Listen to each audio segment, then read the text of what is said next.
Second oral question, Lord Woodley. My Lords, I beg leave to ask the question on the order paper standing in my name.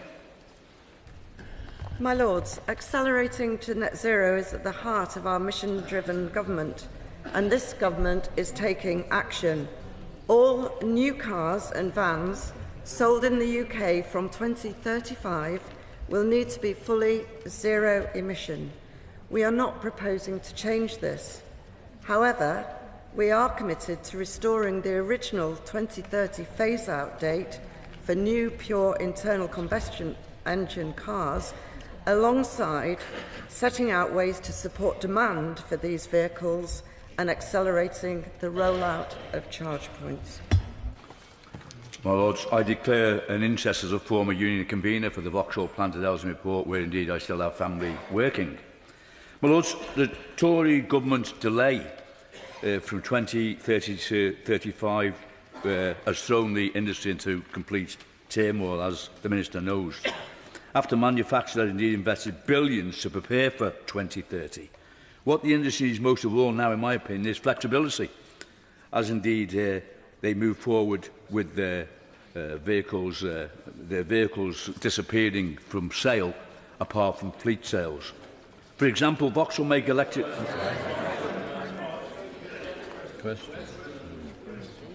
Comrades, please bear with me. For example, Vauxhall made electric cars in this country, but they're not offset, not covered by different quotas and fines for non-compliance. Therefore, would the noble lady, the Minister, please agree to meet with the industry body, the SMMT, and trade unions to discuss the implications to UK jobs? My Lords, before my noble friend responds, can we be absolutely clear this is question time? We need questions, short and succinct, and short and succinct answers to the Minister as well. My Lords, my noble friend Lord Woodley is correct. The ZEV mandate includes zero-emission cars and vans separately. This is because the average emissions from cars and vans are not the same. However, the mandate is based on UK sales, not manufacturing, and manufacturers may continue to build any vehicle and export them. I am aware the Minister for the Future of Roads, Minister Greenwood, has already met with Unite on this topic, and the Department for Transport welcomes continued engagement with SMMT and trade unions on this issue. I agree with the premise behind the noble Lord Woodley's question about the 2030 date, but does the noble lady the Minister also agree that we need new regulations on electric vehicle charging points akin to the ones that we have for petrol stations, regulations on equipment, safety and clear display of pricing? Yeah. Does she agree that we need regulations like that for EV charging points in order to increase confidence among potential purchasers of the vehicles?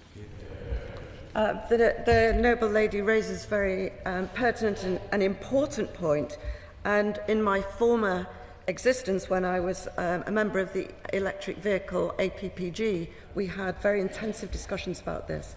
There are enormous issues about accessibility, disabled people turning up at points and not being able to access them. We know local government has a huge role to play in this, and of course there is a review taking place at this moment in time, which we'll report in February next year, and I hope everyone can input into that review to make sure that we come up with a much more fair and equitable system.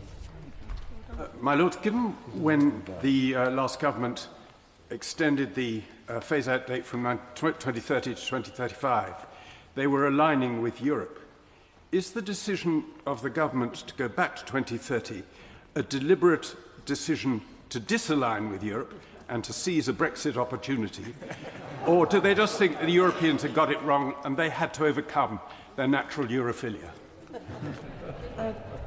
I think the noble lord has referred to himself as the grit in the oyster.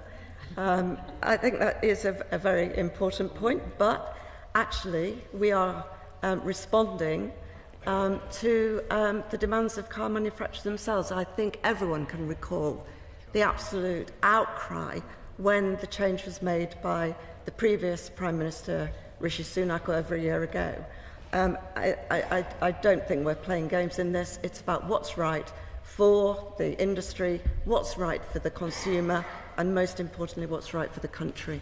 In addition to regulation, is it not also the case that the mode of taxation will need to change, and that as we electrify our vehicles, we will need to move to road user charging rather than fuel?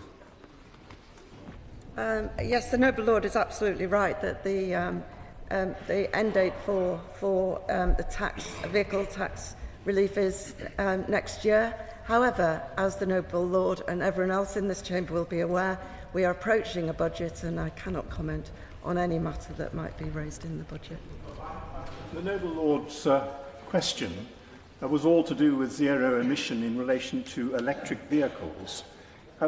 Would the Noble Lord, the Minister, consider carefully the other alternatives that we're faced with in zero emission, such as synthetic fuel, hydrogen power, and so on? Are we not putting all our eggs in the wrong basket?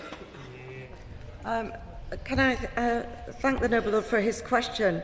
And of course, I'm sure he's aware that there are trials taking place as we speak around hydrogen-fueled vehicles. Everyone is open to looking at new technologies coming along and making sure that we make the most of our mission to clean up the air in this country for the benefit of those who have to breathe it in, as well as for the planet in terms of the climate change objectives. The Noble Lady, the Minister, will know that the European Union is going to increase by a huge amount the tax of electric vehicles coming in from China. Could she tell me, or perhaps write to me, to assure me that this will not affect electric cars in Northern Ireland, where, of course, under the Windsor Framework, they're still in the European Union for this kind of thing. Does this mean that people in Northern Ireland will have to pay more or less for their electric cars? The Noble Lady is right to raise the issue of China and Chinese imports. And at the moment, imports from China represent 34% of EV cars coming into the country. We will be working closely with our US allies and obviously with Europe, but we need to focus on economic security. I cannot answer the specific questions you asked about Northern Ireland, but I'm happy to follow up with correspondence on the matter.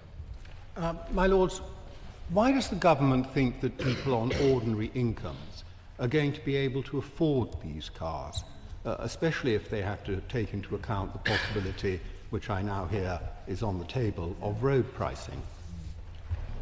I think the Noble Lord has to reflect on the fact that we are talking about the new car market.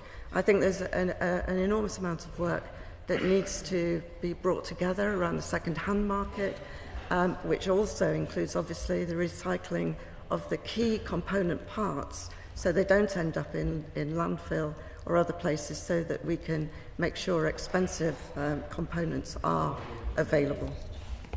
Lord, does the Minister share the views put to me by other ministers that the biggest problem they have is clearing up the mess created by the previous Tory government?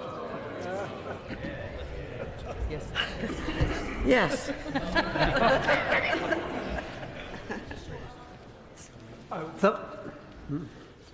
I'm not sure we've had an answer yet on what the government's view is about road pricing.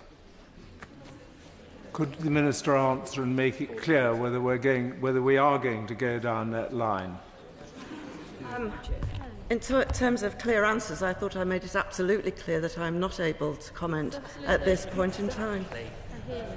We definitely didn't get a clear answer to the question of whether ordinary people can afford these types of cars. Perhaps the Noble Lady, the Minister, would like another opportunity to answer that one. I made it absolutely clear that we're talking about affordability across the piece, and the new car market is a relatively small part of cars coming in altogether. Affordability, I think, is very much an objective on this side of the House, and I don't think we need any lectures at all in how we make sure that all people are able to benefit from improving manufacturing and improving living standards. My Lord, this side, this so grateful for a better position financially than we would have been had we been trying to shift London Airport down into the estuary. I'm sure the Noble Lord has far more information on that subject, and I welcome his contribution.